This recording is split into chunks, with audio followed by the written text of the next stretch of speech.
Assalamualaikum warahmatullahi wabarakatuh. Salam sejahtera, Om Swastiastu, Nama Budaya, Salam Kebajikan. Saya Inyoman Arjana Arta, asal sekolah SMA Negeri 2 Palangkaraya, akan mencoba mengajak sobat hebat semua untuk memahami gaya belajar peserta didik dalam rangka menunjang pembelajaran berdiferensiasi. Ada sebuah pertanyaan besar yang harus kita jawab. Mengapa ketika sobat hebat semua dalam melaksanakan pembelajaran berdiferensiasi harus memahami gaya belajar peserta didik terlebih dahulu? Oleh sebab itu, saya mengajak sobat hebat semua untuk memahami secara singkat tentang pembelajaran berdiferensiasi. Sobat hebat semua, pembelajaran diferensiasi itu merupakan pembelajaran yang dapat membantu memenuhi kebutuhan belajar setiap peserta didik kita. Pembelajaran ini digagas oleh Carol Tomlinson, seorang pendidik, penulis, dan sekaligus pembicara asal Amerika Serikat. Dalam penerapannya, pembelajaran berdiferensiasi membagi atau mengelompokkan siswa ke dalam beberapa kelompok sesuai dengan karakteristik dan gaya belajarnya. Siswa juga dapat mempelajari materi pelajaran sesuai dengan kemampuannya, apa yang disukai, dan sesuai dengan kebutuhan masing-masing. Dengan begitu, siswa kita tidak merasa frustasi dan gagal dalam memahami pembelajaran. Sebelum melakukan pengelompokan peserta didik, maka pendidik harus mengetahui terlebih dahulu karakteristik dan gaya belajar setiap peserta didiknya.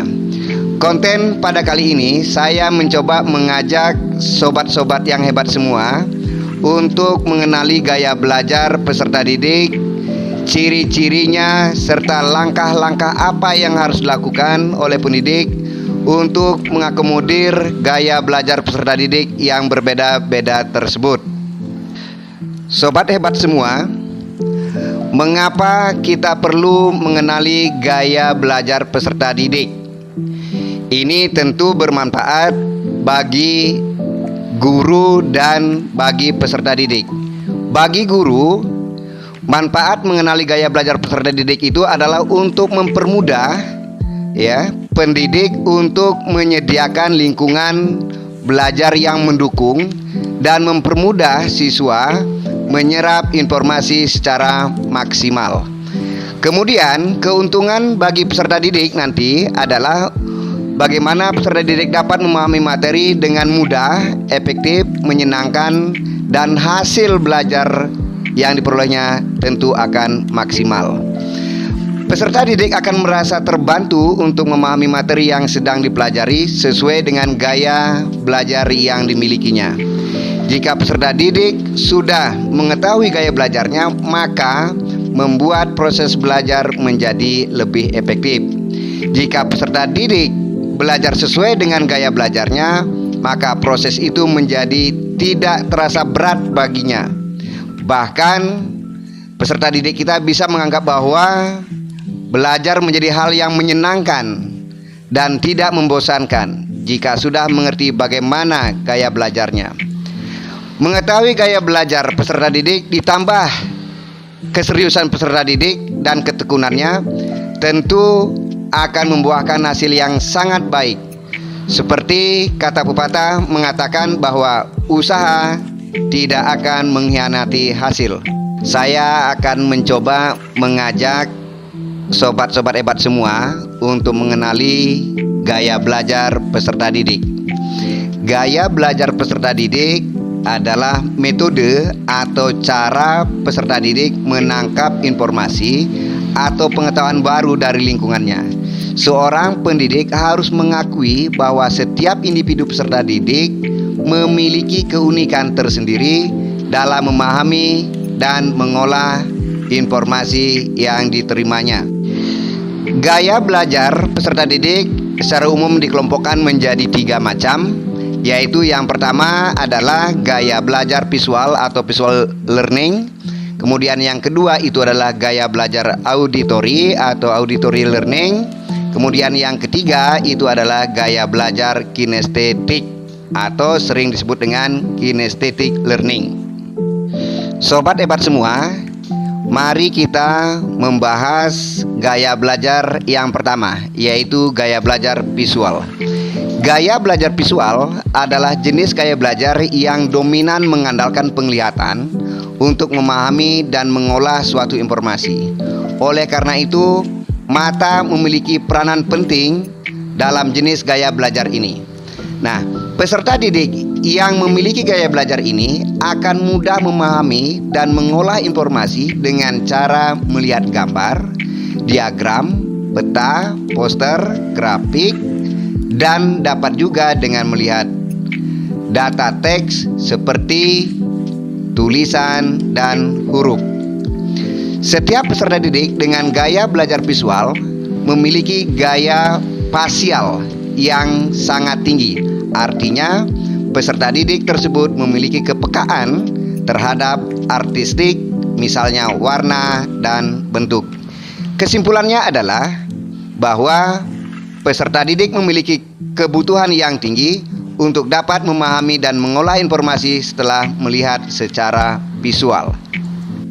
Selanjutnya, saya akan mencoba mengajak sobat hebat semua untuk mengetahui ciri-ciri peserta didik yang dominan memiliki gaya belajar visual. Yang pertama, biasanya peserta didik melihat lebih cepat dan kuat dengan melihat. Artinya apa? Ketajaman penglihatan peserta didik pada umumnya dengan preferensi gaya belajar visual.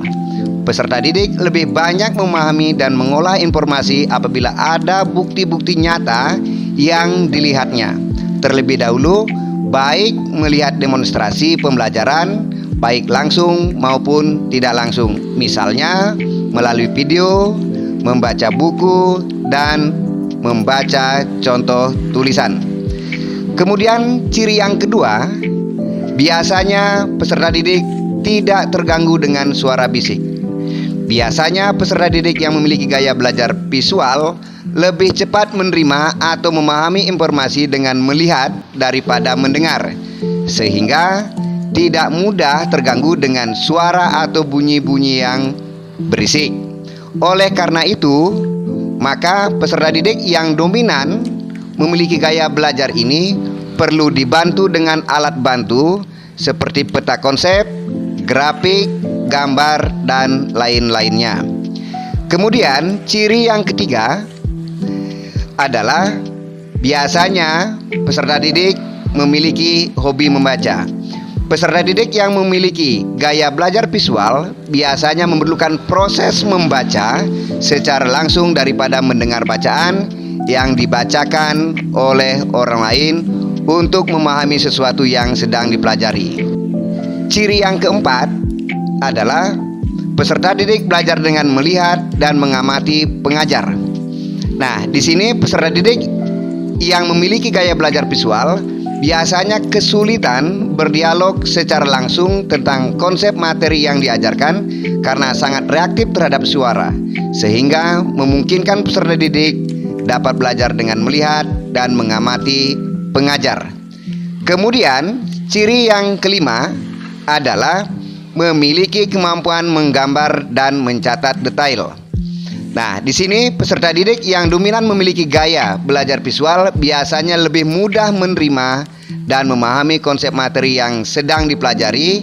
Selain itu, kemampuan menggambar dan mencatat secara detail juga dapat dijadikan indikator bagi tipe gaya belajar visual karena lebih banyak mengingat detail gambar dan angka, kata, hingga tipografi dari catatan yang dibacanya. Sobat hebat semua, ini adalah 5 ciri-ciri peserta didik yang memiliki gaya belajar visual. Nanti sobat hebat semua bisa mencari referensi lain lagi untuk menambahkan ciri-ciri peserta didik kita yang memiliki gaya belajar visual.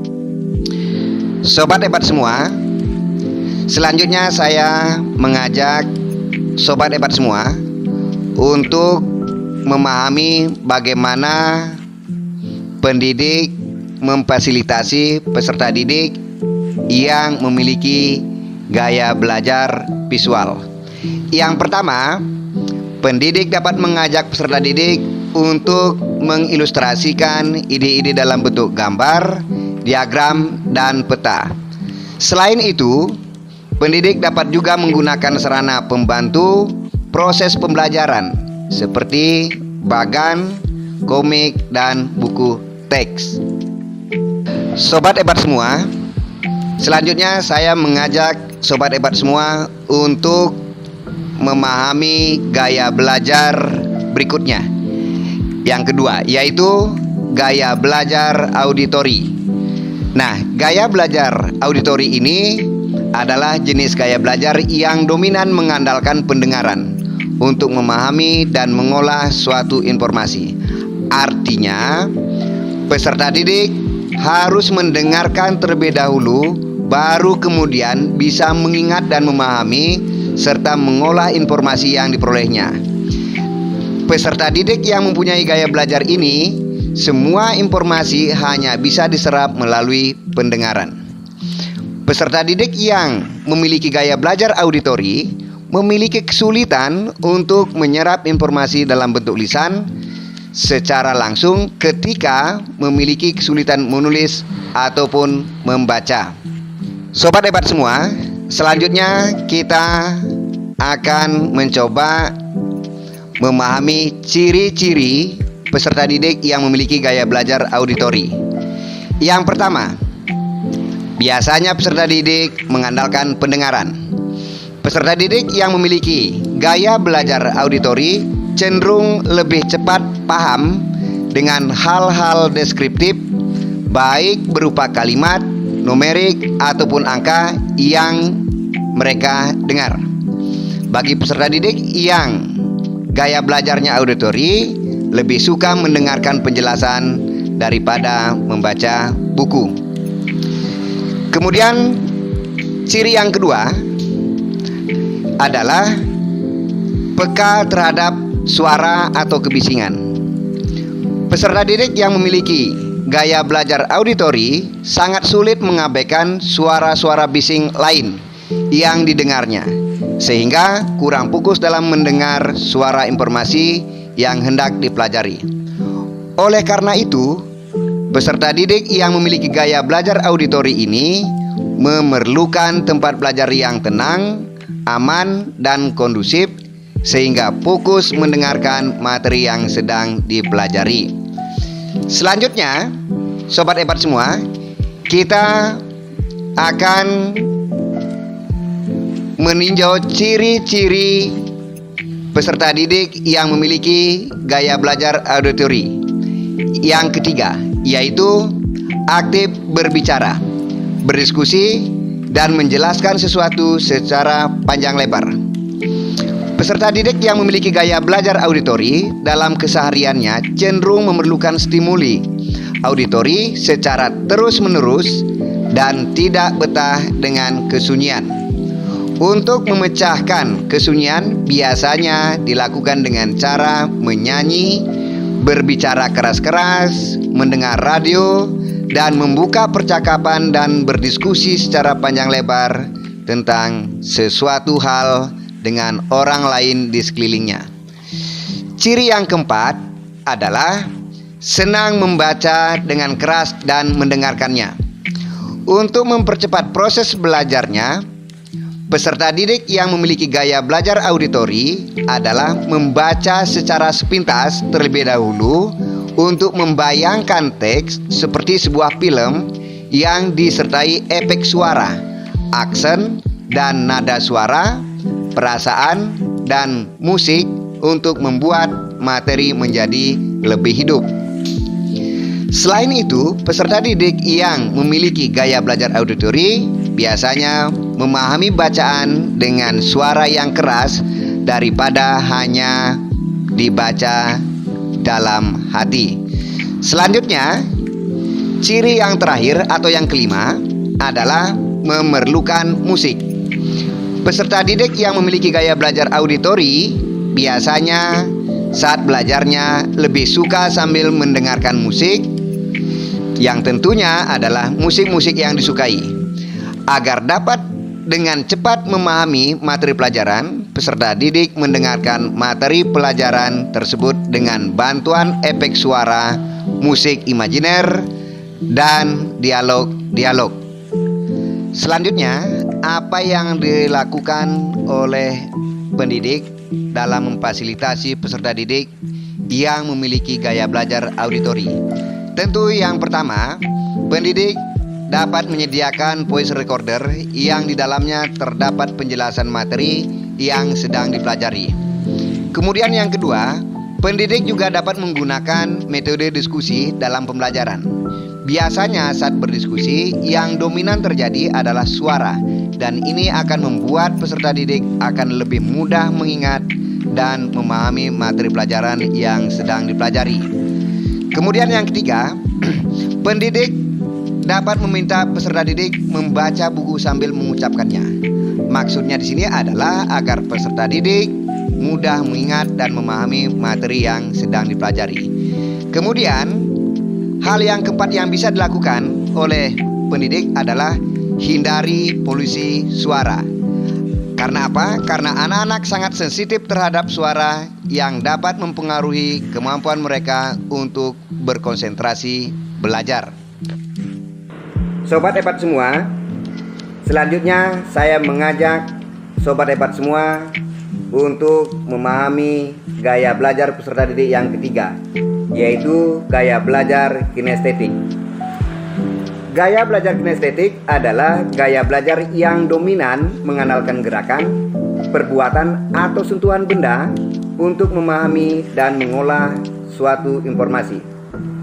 Peserta didik yang memiliki gaya belajar kinestetik pada umumnya aktif dengan cara melakukan sesuatu hal atau terlibat langsung dengan sebuah persoalan. Sobat hebat semua, selanjutnya saya mengajak sobat hebat semua untuk mengenali ciri-ciri peserta didik yang memiliki gaya belajar kinestetik. Ciri-ciri peserta didik yang memiliki gaya belajar kinestetik yang pertama adalah biasanya peserta didik berorientasi pada aktivitas fisik dan banyak gerakan. Artinya, peserta didik yang memiliki gaya belajar ini mengandalkan gerakan sehingga merasa rileks dan mampu berkonsentrasi. Kemudian, ciri gaya belajar kinestetik yang kedua adalah belajar melalui praktek. Nah, peserta didik yang memiliki gaya belajar kinestetik dapat lebih mudah mengingat dan memahami materi pelajaran melalui praktek. Karena melalui praktek memungkinkan seseorang untuk menguji teori atau konsep secara langsung. Kemudian yang ketiga, yaitu biasanya peserta didik tidak bisa duduk diam dalam waktu yang lama. Peserta didik yang memiliki gaya belajar kinestetik biasanya lebih banyak bergerak dan tidak bisa duduk diam dalam waktu yang lama. Oleh sebab itu, maka pendidik harus menghindari pembelajaran yang monoton. Artinya, banyak duduk.